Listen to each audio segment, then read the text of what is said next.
बोया पेड़ बबूल का तू आम कहां से हुए। लेकिन समय के साथ ये कहावत भी बदल गई। अब ये कहावत हो गई है बोया पेड़ बबूल का तो उस पर बबूल ही हुए। और इस कहावत को सही साबित कर रही है कांग्रेस, क्योंकि कांग्रेस को बड़ा झटका लगा है। कांग्रेस पार्टी के युवराज और युवा नेता राहुल गांधी को 2 साल की सजा का ऐलान हो चुका है और साथ ही उनकी संसद की सदस्यता भी रद्द कर दी गई। वैसे ये कांग्रेस के लिए बड़ा झटका साबित हुआ है और सभी विपक्षी दलों के लिए संदेश भी है, गलत करने वाले बचेंगे नहीं। लेकिन वहीं अब सूरत कोर्ट ने इस फैसले के बाद कांग्रेस तिलमिला गई है। इस मामले में आम आदमी पार्टी भी कांग्रेस के साथ कदम से कदम मिलाकर चल रही है। आपको बता दें, मोदी सरनेम वाले बयान के बाद राहुल गांधी को कोर्ट ने 2 साल की सजा सुना दी और साथ ही लोकसभा की सदस्यता भी रद्द कर दी गई। उधर भारतीय जनता पार्टी राहुल के बयान को ओबीसी का अपमान बताते हुए कांग्रेस नेता पर हमला बोल दिया। इन सब के बीच कांग्रेस के वरिष्ठ नेता रेणुका चौधरी ने राज्यसभा में 7 फरवरी 2018 को पीएम नरेंद्र मोदी के दिए गए एक बयान को लेकर कोर्ट जाने का ऐलान कर दिया। वहीं आम आदमी पार्टी के राज्यसभा सांसद संजय सिंह भी रेणुका चौधरी के हाँ में हाँ मिला रहे हैं।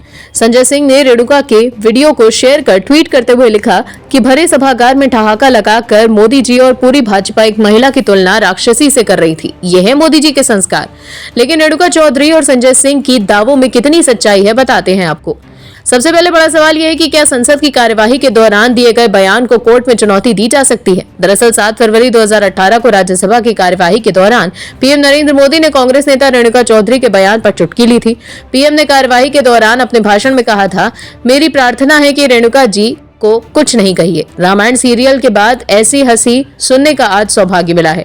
पीएम के इस बयान के बाद सदन में ठहाका गूंज उठा और बीजेपी के सांसद मेज थपथपाने लगे। रेणुका ने इसी बयान को लेकर कोर्ट में जाने की बात कही। चौधरी ने कहा कि वो पीएम मोदी के खिलाफ मानहानि का मुकदमा दर्ज कराएंगी। 23 मार्च को किए गए एक ट्वीट में रेणुका ने लिखा कि इस भाषण के दौरान सदन में मुझे सूर्पनखा बताया गया। मैं पीएम के खिलाफ मानहानि का केस करूंगी। देखते हैं अदालत कितनी जल्दी एक्शन लेती है। हालांकि रेणुका चौधरी ने अपने ट्वीट में जो वीडियो शेयर किया उसमें पीएम मोदी ने कहीं भी सूर्पनखा शब्द का प्रयोग नहीं किया है। दूसरी बात, उनकी बात का आशय रेणुका चौधरी से ही था, इससे भी कहना मुश्किल है। हालांकि पीएम मोदी के भाषण के बाद कांग्रेस ने इस मसले पर बड़ा सवाल किया था और उनसे माफी की मांग भी की थी। चौधरी के ट्वीट पर लोगों के रिएक्शन भी हैं और इस बात को कोर्ट में अव्वल तो चुनौती नहीं दी जा सकती। लोग ये भी कह रहे हैं कि इस भाषण के दौरान पीएम मोदी ने किसी का नाम नहीं लिया था। दरअसल चौधरी की मानहानि केस की टाइमिंग को लेकर भी सवाल उठाए जा रहे हैं। आखिर 5 साल बाद क्यों चौधरी को इस बयान को कोर्ट में चुनौती देने का मन है।